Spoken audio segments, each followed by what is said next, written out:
Good morning and welcome everyone to today's panel discussion on preparing for postdocs in the social sciences and humanities. I want to welcome you to this academic job search series event, which is co-sponsored by the Graduate School and the Office of Postdoctoral Services.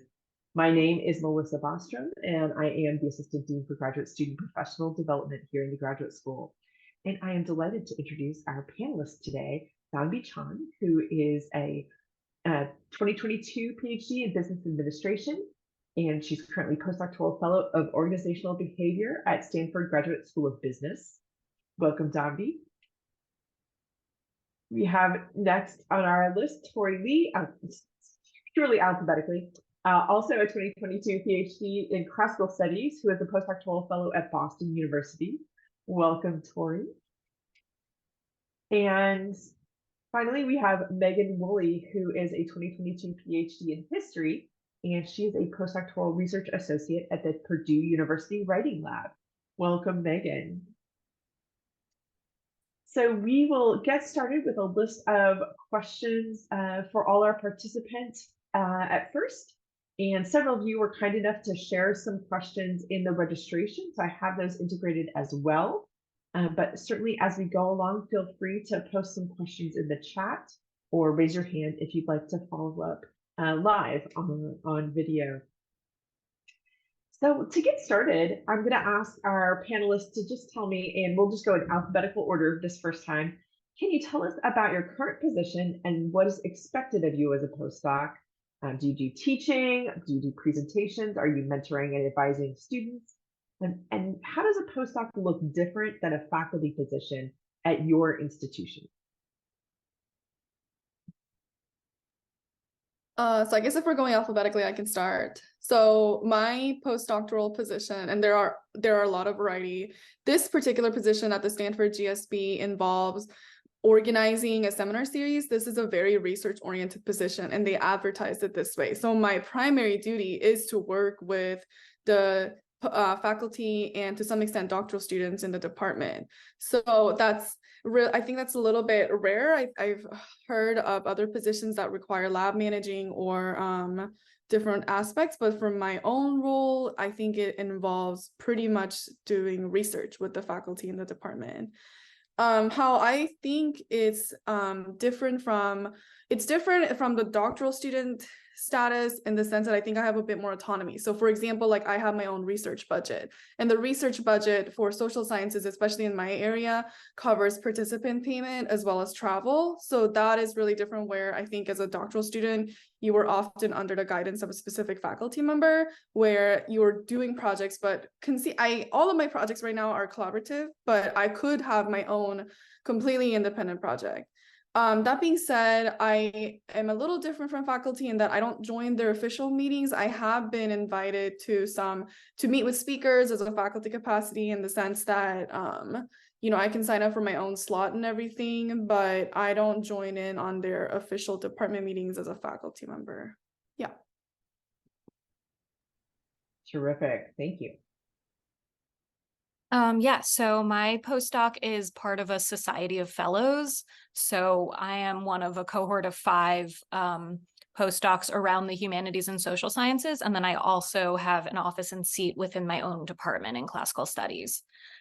So my term is 2 to 3 years. We can reapply for a third at the end of the second. And responsibilities wise, it's really nice. I just teach 1 course a year that I plan in consultation with the department in terms of what they want, as well as what I'm interested in. So I've had the ability to kind of pick exactly what I want to teach, both last year and this year, which has been really nice. And it's certainly a much lighter load than the faculty have. They teach a 2-2, and I'm like an 0-1 basically, which was really nice, especially for starting up. When I first got here, I didn't have to launch into teaching right away. And in terms of other responsibilities, nothing officially. We have like professional development events that are run kind of for us that we attend like once to twice a month. And we have a faculty mentor in the department that we meet with about research, but it's kind of all up to us what's going to be the most beneficial for us. I do attend department faculty meetings. My department does treat me very much like a colleague and not like a graduate student, which has been nice. I get a research account, and I'm able to utilize the faculty resources and offices on campus.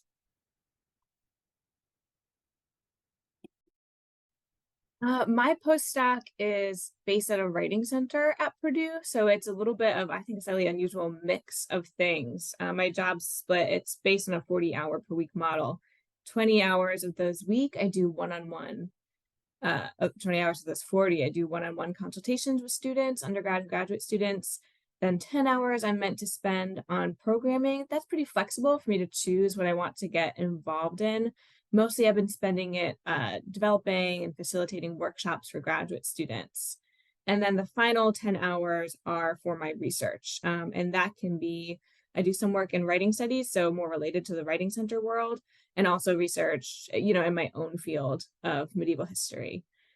So as far as how that differs from faculty, honestly, my position is somewhere between staff and faculty, and a lot of the times it feels more similar to a staff position, but then I have some ways that I'm eligible for sort of faculty related things, but I'm not based in a department the way a lot of other postdocs are.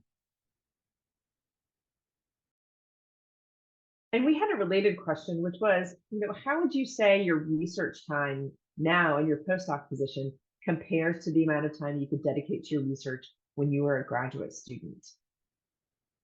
Can we just go in the same order again?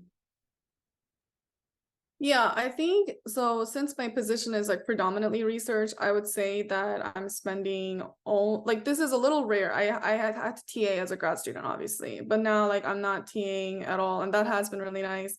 I think the biggest difference for me though is that when you're starting to learn as a grad student, like you can a study that you run might take you 4 hours to put it together as a grad student because it's hard. You're learning it for the first time. But now I have all the tools. So like the same tasks that I needed more time for, I'm just able to do at a more accelerated pace. So I think that's probably the biggest difference, because you have your doctorate, and also like you like all that knowledge is like carried with you. So I think my time is predominantly research. Now I did a lot of service as a grad student as well. Like I feel like I was doing like a lot of department organizing and TA, and you are also taking classes, whereas this one, and also like this is a 2-year position, or I haven't been offered like a third as of right now. So I think knowing that I'm going back on the job market, like which I'm on right now, like really prioritize the amount of research time I put into the position, I think. Yeah, I've found I have, mine is a predominantly research position, about the same amount as I did during my later years at Duke. So once I was done with coursework, when I was in dissertation writing, we would often either teach or TA one semester out of the year, and then the rest of the time would be pretty much ours for our research projects. And I found the same thing here. There's, meetings and service opportunities that pop up. I always do more service than I maybe should, but it's just the thing that I enjoy most. And I've had about the same in terms of opportunities at Duke and here at BU. Yeah, for me, because my position is not predominantly a research position, I have a lot less time for research than I did at the end of my PhD. And that's in practice been the hardest adjustment for me to make. And I had to adjust some of my expectations for how much and how quickly I was going to be able to get writing done. Luckily, my schedule has some flexibility, and I get to have some say in how my schedule works. So something that I've learned to do is sort of set my schedule to have a writing day, that kind of thing. But I would say, I'm only supposed to spend about a quarter of my time on research, and in practice, I sometimes end up, doing extra evening or weekend hours if I have something that I really want to work on. Terrific. Thank you all. So the folks who are joining us in the audience today are likely crafting their own application materials for postdoc positions. What advice would you offer to them to create competitive applications, and how did those materials differ from applications for faculty positions in terms of developing them? And maybe we'll start with Tori this time and then go to Meghan and Tom. Yeah, so I I'm not sure if people are familiar with The Professor is In by Karen Kelsky, but that was sort of my Bible on the job market for applying to faculty positions. And it very much emphasizes not appearing too much like a grad student and trying to pitch yourself as a colleague to the potential department you'll be working at. I've found for postdoc applications and other fellowships, there's a little bit more flexibility in how you're trying to pitch yourself. The postdocs and fellowships that I interviewed for were interested more in how I was going to benefit from the position and how it was going to help me in my career trajectory, whereas faculty positions don't care like how I'm personally going to benefit. It's all like what I'm bringing to the department. And there was more of a focus on interdisciplinarity and collaboration in the postdoc process and in fellowships, rather than in jobs, which are pretty much your own department. But these applications, I did more thinking about who I could see as mentors in my own department and in other departments, and what I could really learn from the experience, and putting that into my cover letter or research proposal.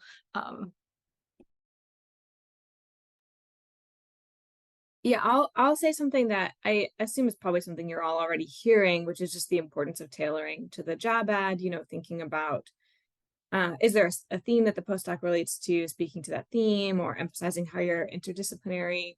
So for me, for this postdoc, I talked a lot about my writing center work, because of course that's where the postdoc was based. But then I think typically you want to balance that with still focusing on yourself as a researcher. And I mean, relates to what Tori was saying, that most postdocs want you to launch from a postdoc into the next phase of your career, typically a faculty position. So they want to know that you can do that you're going to ideally get that job coming out of the postdoc. So that means conveying that you have a strong research agenda, that you have clear plans for what you're working on next, and showing basically that you're going to be successful coming out of the postdoc too. Yeah, I think I have a couple things to say about applications and also the timeline of things. So regarding applications, I think I had a sample I was working with. Someone in my department, she had a faculty job market experience, and then she also did a postdoc herself. So I had access to her materials, which I'm always happy to share my own also. But I noticed that in her cover letter, she put this paragraph of like why she would benefit from this postdoc, like what, and it was longer than her faculty letter, really detailing like how she would learn from it, and how, why it would be like a really good fit for her at this stage of her life. So I tried to mirror the same, and I do think that made a difference in terms of getting interviews and offers. Second thing is that unlike a faculty search where it tends to be a little bit more centralized, I think there's usually like this weird Google sheet that goes around. I think every field has that. I think for postdocs, I had to do a little bit more like groundwork. So I told my mentors like early on, like even before the faculty market fully closed, and I'm happy to talk more about how like my market actually kind of overlapped, but there were people who were not only my official mentors, but like friends of my advisors who like knew I was looking. So for one of the interviews I got and one of the offers I ended up getting, like they never put out a full official posting. I heard through like a grapevine, like one of my faculty members emailed me and she's like, you need to email this person now at like Wharton, like to send it your application. And that's how I applied. So I feel like it helps to be on the lookout. Like a lot of the times postdoc positions they kind of happen by word of mouth sometimes, or like people kind of know people. It's definitely more of a network oriented thing sometimes. And of course, like you'll see official postings too, but it helps to, I think, have a community of people at Duke or other schools who know that you're looking. Yeah. Great. Danbee, you anticipated my next question, which is how did you find out about these postings? And Meghan or Tori, is there anything you would want to add about how you found your positions? I can just add that there are a number of Society of Fellows postdocs at a lot of different universities. They're not related. I didn't know this. I thought it was like a program across universities. It's not. Each school who has one, just they all called it that. And because they're not related, there's no like website where you can go to find all of the societies of fellows. I had to I just like heavily Googled, and I weirdly like was clicking through multiple pages of Google search results to find all of the ones that I ended up applying to. And the one I'm in was actually brand new, so it didn't have a page that was coming up easily on Google searches. I found it through social media. So I know the Twitterscape is weird right now, but if your field has any sort of presence on Twitter or LinkedIn or anywhere, keeping an eye on there would be a good place to find like newer postdocs that aren't necessarily offered every year. Yeah. I also found my postdoc in a weird way. Like I was looking up information about a job I'd seen at Purdue on Indeed, and then I found this job on Reddit, which is like not the best way to find a job. And what I sort of wish I had done differently was get on more listservs, have broader searches set up. I've been seeing lately more and more postdocs in areas besides just research. So, postdocs based in writing centers or that have administrative roles or teaching roles. And so I think, especially if you're open to those kinds of positions, it's a good idea to look further afield, to think about whatever side jobs and work experiences you've had during the PhD and think about whether those could also conceivably connect to positions, and then ask your mentors in those positions, sort of like Danbee was saying, like, who should I be connected to? Are there listservs I could join? It's going to make your email really annoying, but if you're on a bunch of listservs, you're probably going to find out about more opportunities. And then I also just want to plug, in case not all of you know about this, the Academic Jobs Wiki. There's a page on there for humanities and social sciences postdocs in general, which is where you can see a lot of the like Society of Fellows type things. You can also obsessively check it to see if people have gotten interviews when the university fails to email you, which can be unhealthy, but also helpful. So that's one place that might be useful. I did want to add something real quick, and this is something I found out about a little bit late, but there are these things called provost fellowships. So some universities have them. I know like NYU and UPenn has them, and I think CU Boulder has these too, where it's like these applications are due in November a lot of the times, and by the time I found out, it was too late. But they often involve like sometimes they're related to DEI, like diversity, equity, and inclusion, but sometimes they're not. And they are doing it's like a university-wide fellowship, and it spans across fields. And this way, it's kind of nice because you're kind of getting rolling on your application. And I think results come out in spring when you're presumably also looking for different postdocs as well. So the timeline kind of matches up. I'll send the links over for that because I feel like that was something I didn't know about that I feel like it would have been nice to apply. I think I applied for the NYU one, but that's only because I already had like an active collaborator there. I didn't know that CU Boulder had one. Otherwise, I would have loved to apply because I love Colorado. So I'll send, like, if you just look up like sometimes like university and then type in like provost fellowship or some sort of like university postdoc, some schools have them. I don't know if Duke has them or not. Thanks, Tommy. Yes, Duke used to have a provost postdoctoral fellowship, but we don't currently. But those are some good search terms you could use for sure. Wonderful. We did have a question come through the registration, which was about postdocs that you can only apply to once. Did anybody face a situation like I think the Princeton Society of Fellows only allows you to apply once? Did anybody face a situation like that and have a strategy for when to apply? I never applied to Princeton because it's the earliest deadline. It's in July, I think, and I never had my materials ready in time. But none of the ones I applied to were limited to one time. I applied to the Princeton Society of Fellows as I was in my last year. I didn't get an interview. That's probably not a very good sample size to work off of. I don't know if it might have been better to wait a year until I had a clearer vision of my project, but also I wanted to have a job after graduating. So I'm not sure what the best answer is on that. Great, thank you all. Appreciate that. Yeah. All right, so for this third, sorry. No, I think I echo Tori and Meghan. Well, first of all, I actually didn't know about it. So that should tell you that I had no idea. But also like my advice is you should always just apply and then you just see what happens, I think. Yeah. Great. Thanks, everybody. All right, so we'll start with Meghan for this third question. So tell us, why you chose to pursue a postdoc. How do you see this experience fitting into your professional trajectory? How did you know your position could be a good fit for your research interests? Yeah, it's a good question. For me, I've always loved writing center work. I didn't realize up front that that was something that there was a postdoc in. So I was kind of excited to see that. My hope is that, particularly because my field has very few job openings in recent years, my hope is that this postdoc can continue positioning me to get like a faculty position in history, but also prepare me for some other pathways so that I have more options. So I'm thinking about writing center work, other kinds of faculty roles, maybe going into student support services, trying to give myself more options.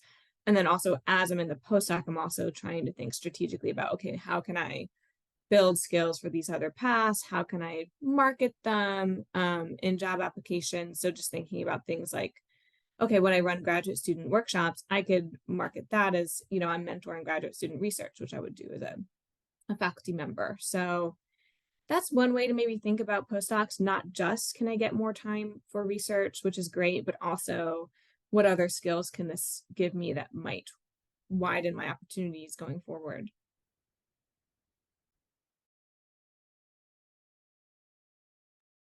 I applied to postdocs, fellowships, jobs, everything kind of at the same time. I wasn't only specifically looking for one level of position, and I had interviews for all different levels. This is what, if I had gotten a tenure track job straight out, I would have taken it. But that said, I'm actually really glad things ended up this way. This postdocs can often be, and if there are postdocs that are like really in the spirit of what a postdoc's supposed to be, like helping the doctoral, the person who is in them, they're often less service and teaching intensive than going into a tenure track job right away. So I had a lot more time to develop a syllabus since I was teaching one course in a year, as opposed to going right into a 2-2 or a 3-3 or a 4-4, like some of the visiting positions are in my field. And it was really nice. I was able to put a lot of time into developing a grading model that I believe in and I'm going to use in all my courses going forwards, that I definitely would not have had time to do if I were trying to make like 3 to 4 brand new syllabi for the first time. So it's been a really nice, like kind of ramping up towards a faculty job that I'm really glad I had the time for. It's hard to say turn down a permanent position, obviously, for a temporary thing, but they are really great ways to kind of ease into the transition between grad school and full-time faculty. So just to make sure I understand the question, it was like, was the question, why did I choose a postdoc, basically? Okay. Yes. So starting in the fall of my 6th year, I think, this was right after COVID, like we had a really intensive job market experience. Like there were a lot of jobs, like in my field, I'm very fortunate that business schools tend to, I think, have more jobs than a lot of academic fields, I think. But there were a lot of assistant professors moving on because it was the first year right after COVID. So I put myself on the faculty market, not thinking I was going to get anything really. I did get an interviews actually, but they coincided with my postdoc interview. So I kind of had to make a decision. And at the end, like the reason why I chose a postdoc really was, I can talk more about that later, I think. But the main thing is like, I didn't think I had, like I wanted more experience before I would start as a faculty member. And especially I was going for those like R1 kind of tenure track positions where the expectations for getting tenure were really high. And I didn't think I had the skills for that quite yet. And I think like looking now, like I think it has been like the right step for me. There were skills that I learned from being at Stanford that I didn't have at Duke that hopefully sets me on like a stronger path as a faculty member, I think. Terrific. Thank you all. And there was also a question, would you recommend a postdoc for students interested in pursuing careers in research-focused industry, such as applied research think tanks? I think, Danbee, you're probably the person closest to that kind of situation. Yeah, I think so. The GSB has some formal postdocs like me, and then some informal postdocs where you primarily work with like one faculty member. So Susan F.A., I think, who's in the econ department, she has like a lot of postdocs. And a lot of her postdocs actually go to industry, and they come from like all different areas of social sciences. So I think, just speaking really pragmatically, this probably doesn't apply to Duke really, because I think we have enough, like, just speaking frankly, like you have enough prestige for companies to be interested. But Stanford, the name carries also a lot of weight. And I've noticed that like the companies around here, like they care that you're somehow affiliated with Stanford.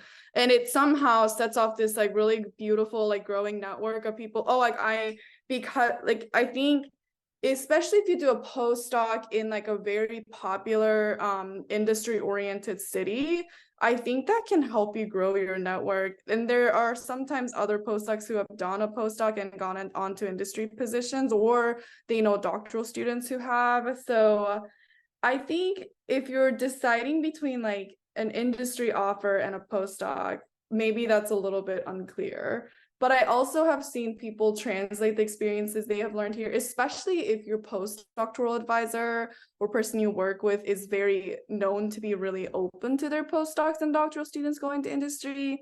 I think it can only help. Yeah. Thank you so much. Tori or Meghan, is there anything you'd want to add here? I don't think I have any good insight into that. I don't have much insight, but I will say that my institution has an Office of Postdoctoral Affairs that offers a lot of programming towards students who are in postdocs who want to go into industry. I don't use them because I don't have an industry, but that's another resource that's available. Excellent. And yes, you should definitely look for postdoctoral professional development opportunities at an institution where you're looking at postdocs. That's a great reminder. Thanks, Tori. All right, I think we'll start with Tori for this next question, and then we can go to Meghan and Danbee. What's one piece of advice you'd share for making the most of a postdoc experience? Yeah, so I think my advice would be to try to, if there's anything research-wise that you were unable to do as a graduate student, or you found that it was difficult because of all of the competing demands on your time and trying to finish your dissertation. I really wanted to get an article published by the time I finished, and I didn't. And so that was my first goal in coming to the postdoc. And I know that some have different rules and regulations, but often the project you pitch in your proposal is not binding in any way. So I pitched a manuscript based on my dissertation, and I am working on it, but nobody's looking over my shoulder to see what I'm doing every day. And so taking some time to work on a different research project is super doable.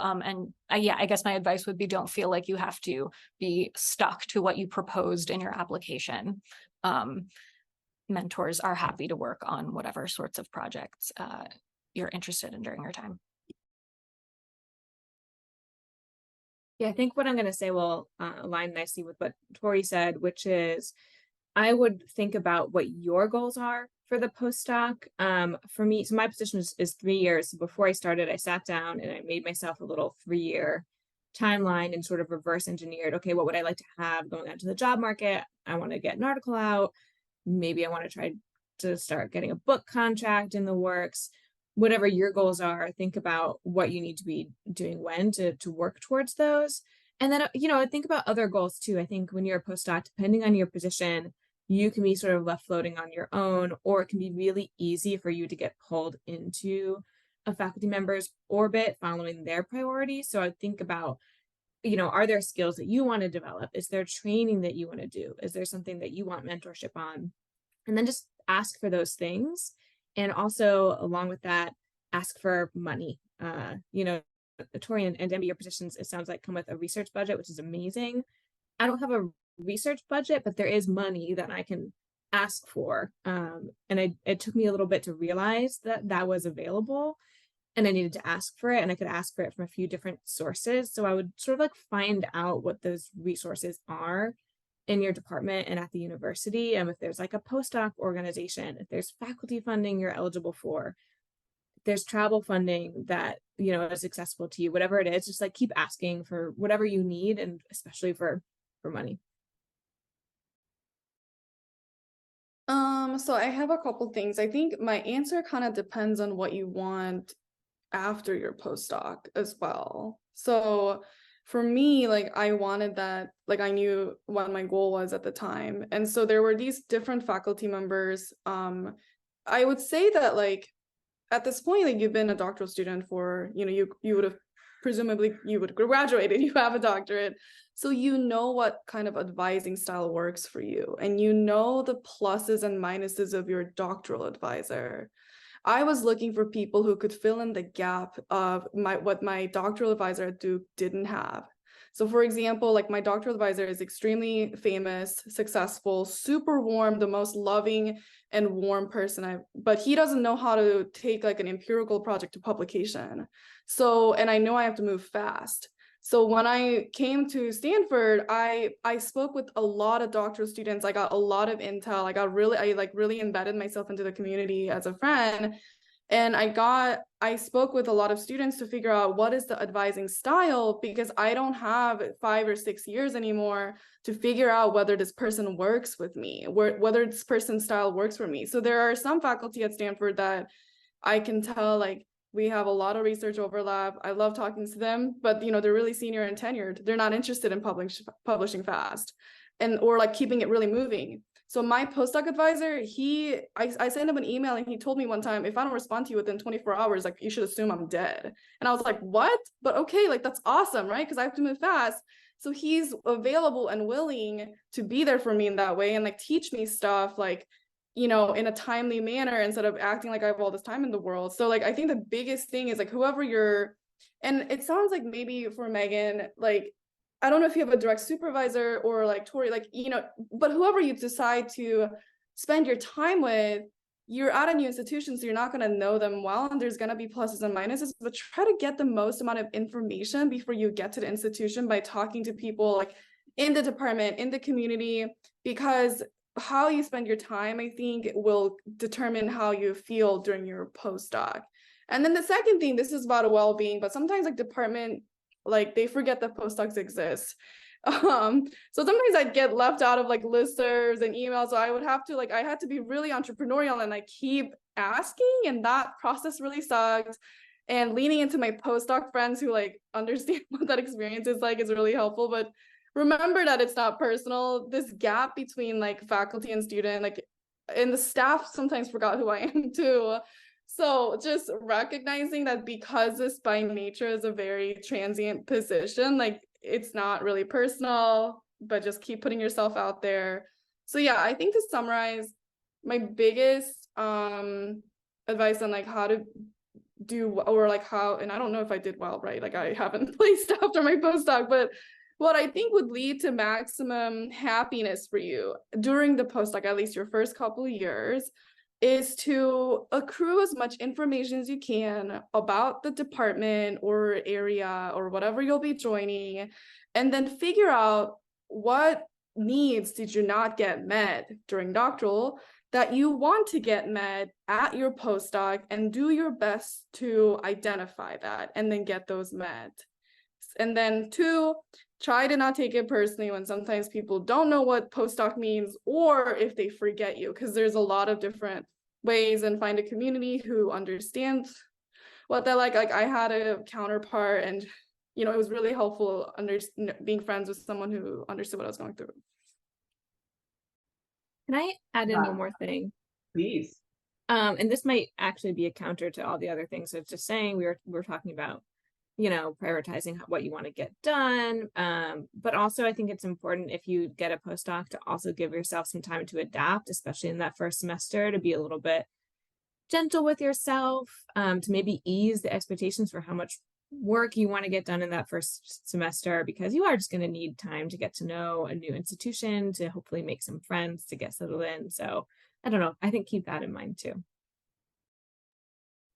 Yeah, I think also like my position started in June for some reason. I think they were like, you can't work with our faculty unless you were getting paid. And I was like, fine with me, Duke stopped paying me. So, but it took me a few months to acclimate. Also moving, people don't tell you this, but moving sucks like a lot, especially big move. Like, and you get really used to Durham, and then turns out a lot of places around the world are really expensive. So I think I totally echo what Meghan said about like, I think it just takes like your brain doesn't work for a couple months. So that is definitely true. Yeah. And sorry. No, you go on. This is just quick. Often, at least at Purdue, like a postdoc salary might be fixed.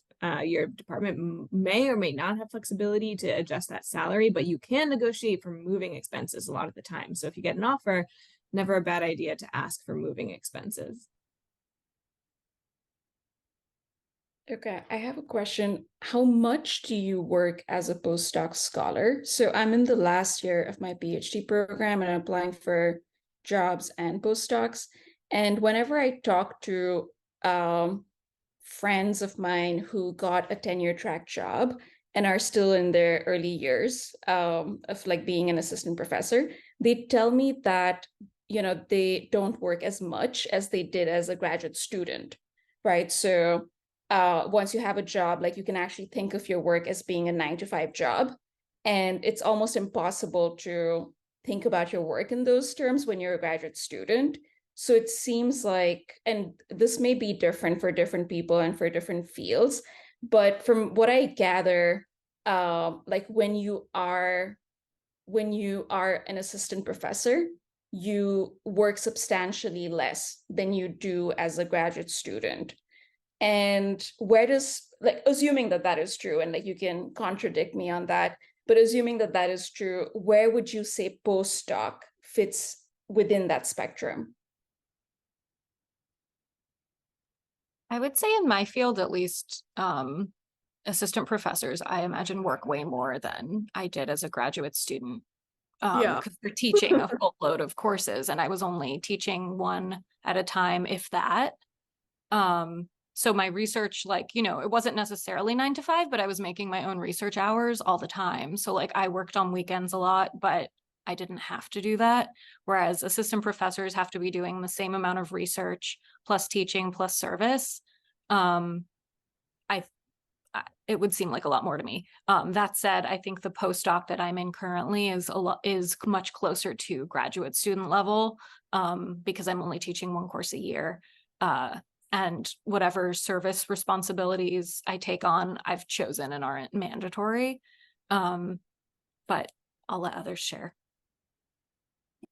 Yeah, I think for APs, it probably depends on what level of school you're at. I have a feeling that by the time you become an assistant professor, maybe you just become a little bit better at time management.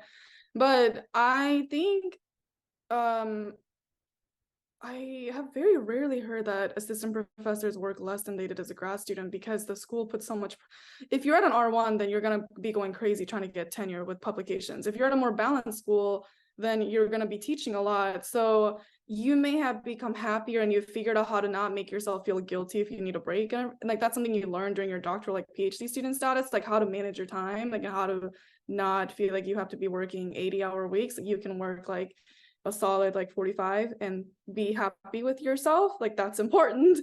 But I would say that like in my postdoc, this is like the only period where no one has asked me to do anything like teaching or service, and I can do like what research I want. So I anticipate it is better than an assistant professor, but I am not sure because I haven't been an assistant professor yet. But I'm kind of anticipating it'll be actually more time consuming to be a professor, because I think when you join a new department, like people get excited that you're there, so they want to start a bunch of collaborations, and then students want to work with you. And then if you start to, it's like your second, third year, then the committee, I imagine like the department chair is going to start asking like, hey, can you lead this committee XYZ?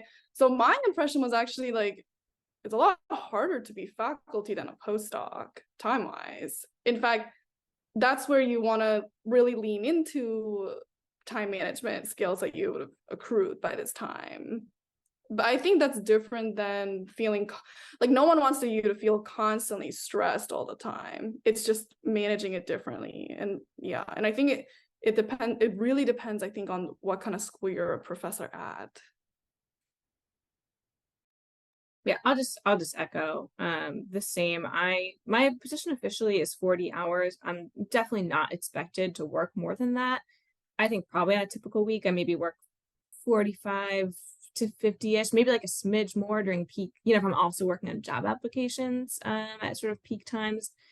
And I mean, I could be working more if I wanted to really advance my research agenda. I could be using all my evenings and weekends, but like I just basically refuse to do that at least anymore. You know, I want to have balance. And my, you know, I think my position is set up to have a healthy amount of work.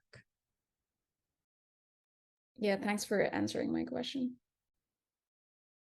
Thanks so much to all of you. I've got one or two more questions that came in from the registration that I wanted to share with you, and then we can definitely open it up for more questions from the audience. And if you are not in a place where you want to share questions on audio, feel free to start typing those questions into the chat now, because I know it takes just a moment to type those up. Okay, so Meghan brought up the point, you know, allocating your time really depends on whether you are also applying for faculty positions at the same time that you're trying to do your regular postdoc duties. So can you all talk to us about how you're balancing what your responsibilities are as a postdoc? We were chatting a little bit before we started today about folks going on the faculty job market. How are you finding balance between those worlds? And I think I've lost track of what rotation we're on, so let's just go alphabetically this time. Let's see. So I'm on the market right now. And so for OB, like organizational behavior, and I think to some extent marketing and psychology, like social psychology areas, our market starts really early. It's like I'm already sent in applications.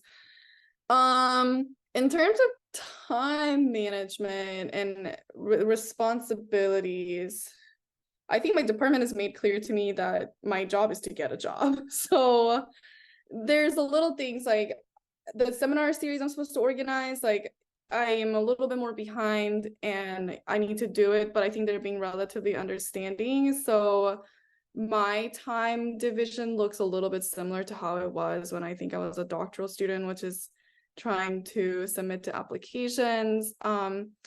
This is not exactly the question I think was asked, but I do want to also build off of Meghan's comment that towards the end of my PhD and now as a postdoc, I have some sort of like mental schema of like what counts as like a productive work week. And it is also usually around 45 to 50 like productive hours. And then once I hit that, I'm like done. I hate working Saturdays. I actually hate working on weekends. I'd rather work like a solid 10-hour workday during the week and just stop. And I think that I can't do that right now on the job market. So like, yeah, my hours have increased because like, I'm not going to just not apply to jobs. But in general, as a postdoc, time management has looked like a productive, full like work week. And that's it. Like there's only so much you can get done and burnout is super real. So I think that is something good to keep in mind. Yeah. It does look a little different during job market in that I don't have that mental schema anymore. It's set by what schools have deadlines coming up and it's like a hustle time. But once hustle time is over, if I get a job, then it'll go back. Yeah. Yeah, I think one thing that is important is that if you are in a postdoc, your materials were decent enough for something. I didn't have to like start over for any of my job market stuff. It was basically just revising with updates on what I'd done the previous year. So the job market, at least in the initial application stages, takes a lot less time than it did my first year when I was developing all those materials from scratch. So in terms of balancing, I think it's important just to make sure, since your research now as a postdoc, there might be fewer deadlines. You know, there's nothing that you have to get done like a dissertation anymore. So if you're able to set deadlines with a mentor or whoever's in charge, that's great. But it can be easy to always put your research on the back burner when there's no deadline aside from like publishing to look better on the market and hopefully get a job. So it's, you know, keep in mind that that you have to balance kind of what's a deadline for the market with your own research. But I think the market will typically be a little less arduous this time around, at least in the beginning. I did end up, I rewrote a lot of job market materials. So honestly, I still feel like this question is one of the most challenging things for me because it's hard to get around that job applications do take a lot of time. So what I try to keep in mind is that means I might make slower progress on research and writing in the fall, but plan to spend more time on that, say in the summer when I often have a little bit more time. So you might just keep that in mind when you're planning your work out. Something else that I found helpful was to kind of take advantage of my new network in the postdoc. You know, I've asked my sort of new mentors to give me feedback on my CV or on application materials. That doesn't necessarily save me time, but that's been helpful.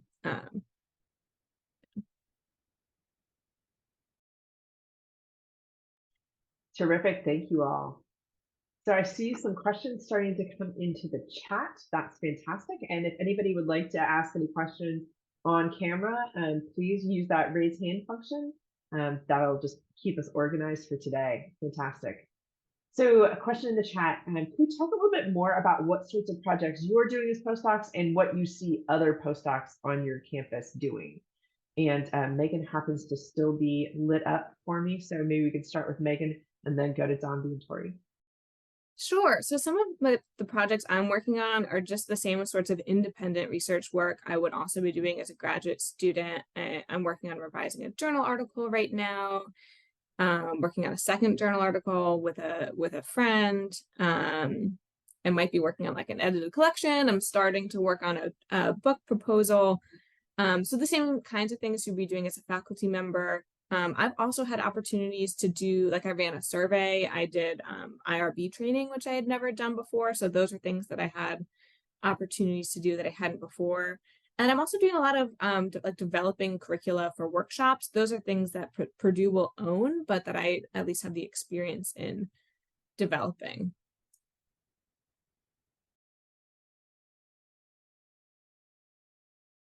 So I think for me, so my research stream broadly looks at like self-perception, like self-awareness, and then there's a second strong program on looking at social perception, like how other people view us. And I think my interests have gone, like the second stream has become a lot stronger as a result of working with faculty here. I've done a lot more leadership research and social hierarchy research because that's what the department specializes in, where like I have that, like basically like there's like a bundle of stuff that I'm independently interested in, and then there's a bundle of stuff that overlap with this faculty at this department. And I think that has grown more.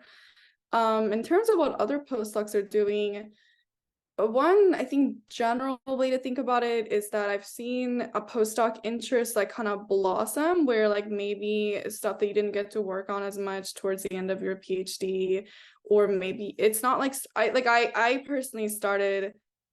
There were, I think, two ways you can think about a postdoc, at least in my field. Like one, like, do you want to start new projects and that'll set the pipeline for your faculty or whatever you want to do after? And or two, do you need time to finish up stuff that you were doing at the end of your doctorate, and like some combination of both? My friend Ying, like she's focused more on the latter, where she needed time to publish her R&Rs and like stuff work in progress. My pipeline wasn't very strong, so I started like all new projects with faculty here. I think amongst the humanities, social sciences postdocs in my program, everyone's working on their dissertation book at all times. And sometimes that's actually what people are doing, but for the most part, people are working on articles or book chapters, like Meghan was saying. So this semester I'm working on one revise and resubmit, one conference talk that I'm revising into an article, and then a chapter for an edited volume. And so I think smaller projects that are kind of more similar to what we were doing as graduate students, but with a little more time to devote. And one thing that's nice, if you do get a research account, I applied to this conference because it was in Portugal and I wanted to go for free to Portugal. And now that talk, which was really informed by my mentor here, is going to become a I'm working that one into a journal article in sort of a different area of research that's been helped by the connections I've made at the postdoc. So it's valid to just like apply for conferences because you want to go somewhere fun if you have the funds. That's excellent advice. Great. And we have one other question in the chat. Is there a case or a situation when you think somebody wouldn't want to go for a postdoc? I see Danbee nodding, so I'm going to jump to her first. Well, I guess in this case, like implicit in that question is that you must have multiple options. Cause like, so me, I had three different like flyouts for faculty. Didn't get offers at the first two, but the third one, like the hiring committee approved me, and then the dean's office was like, we don't have money anymore. So I was like, okay, great. So the only offers I had at the time were postdocs, because I was only applying to postdocs after the faculty market, right? But before that, like I also like spoke with McKinsey. So in that question, like if you have multiple options, and like, let's say you have, I guess it's a no-brainer if you have a faculty option, but let's say it's like between something else and a postdoc. I think in that case, so I know I spoke a little bit about, yes, like if you come from a relatively lesser known school, a postdoc at a place like Duke or Stanford, it's going to give you that credibility where like a company, they care about prestige. Like it's just ridiculous to think that they do. So that will help. But if you're coming from Duke, you don't really necessarily need that. So I think it depends on, even though like you can go to industry, like you already did 5 or 6 years as a PhD. And then if you're unsure that some sort of academic leaning is not for you, like, and there's a different ways to be in academia, right? Like really, really diverse, different various ways. I wonder like, because postdoc is probably going to be like underpaid than what you can make in industry outright. Like, and, that is probably a consideration. And then personal reasons, like maybe you could see a postdoc as like any other job in that case. Like if you want to be in New York and you have like a NYU postdoc, but then your industry job's like in San Francisco, then I would probably take the postdoc job in New York if I want to be with my partner or family. But if it's the opposite case, it really depends on, I think, what you want out of life. Because I will say most postdocs probably want to stay in academia to some extent. Otherwise, you are incurring a little bit of further loss of the money you could be making in the industry, I think, yeah. I would say to just look at the postdoc terms. There are some in the humanities that are called postdocs, but they have loads that are worse than faculty and often worse than visiting professors. So some of the ones that I looked at were like a 3-3 teaching load. If you're not going to be able to get anything done, you're being underpaid, and you have any other sort of option, like I don't know that the title of postdoc looks better necessarily than something else if the actual work they're putting you up to is too much, So they differ a lot. Postdocs differ a lot in what you're expected to do. And there are some that are rather exploitative. So that would be a case in which I'd say maybe don't. I just want to emphasize that point really strongly, because the three of us were clearly all called postdocs, but our positions are vastly different, and the offers I received are extremely different. So that answer, I think it really depends on exactly what Tori said. It depends on what the terms are of that position, 100%. I just want to add on, because I think those are great answers. The one other kind of postdoc that I at least personally would hesitate to apply for is a 1-year postdoc, unless it can be done like virtually from wherever you are, or I don't know if it's amazing for some other reason. I don't want to personally like move somewhere and have to immediately be aggressively on the job market again. So that's something you might, depending on your priorities, you could think twice about. Excellent advice. Very thoughtful. Thank you all. All right. So quickly, because we just have a couple of minutes left, there's one more question in the chat that we can get to today, and that is if you are working on a collaborative project with a faculty member, Were those started by the faculty member prior to your arrival, or did you develop the idea from scratch? How does it work for each of you? And I'll just let whoever wants to jump in with their answer start first.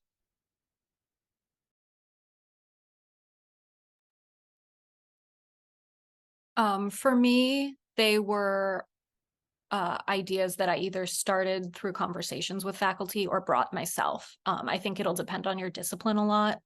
If faculties have labs or like ongoing projects or experiments, but mine were all basically like stemming from me. Oh, go ahead, Thanks. I have one project that is somewhere in the middle. It's sort of like a part 2 of a project that a faculty member already had, so building on her base, but then she and I developed what we wanted to do that was new together. And that it was clear to me that like if I had wanted to do something different, I could do that, but it was useful to me to sort of learn from her. So a little bit of both. Yeah, I think mine are like there's some projects that like I started with new ideas, and then there were some cases where I got joined a project, and then it was with like an assistant professor and like a really tenured professor at Stanford, and then I thought I was second author, but then they were like, "Oh, we thought you were leading it," and then it was within my stream, so I was like, "Okay, cool," because the second author, like AP, like wasn't replying to any emails or doing anything, so I did all the work, and then later they were, "We thought you were leading it," so great. I will say in my field, like one of my other friends, like she's like a faculty member's postdoc, and this faculty had like really cool data set, like cultural data set. So she joined in and like the interests naturally overlapped, and they had access to this awesome data, and then they published a paper with that. So I think the only thing is like, it probably doesn't look that different than how you were working as a grad student, except you are starting a little bit over because you don't really know them. So you're going to have to be a little bit entrepreneurial, like bring ideas, like same lessons that we've been taught as like grad students. Like no one, like people don't want to hold your hand, especially not as a postdoc. So come with exciting ideas, come with contributions and like stuff you want to work on. And this is probably a really good opportunity for you to actually flesh out what you're really interested in, especially if you really hated your dissertation by the end and you wanted to do something differently. Like I think it looks different based on where you're at when you end your time at Duke. Well, I think that is a perfect place to end the conversation today with the idea of inspiration, new ideas, new challenges, new research directions that a postdoc position can open for you if a postdoc is the right opportunity for you. So I want to thank so much our panelists today, Danbee, Chon, Tori, and Meghan Woolley, and please join me in a warm round of virtual applause for all of them. Thank you so much, everybody. Take good care, everyone, and we'll look forward to seeing you for more events in the Academic Job Search series.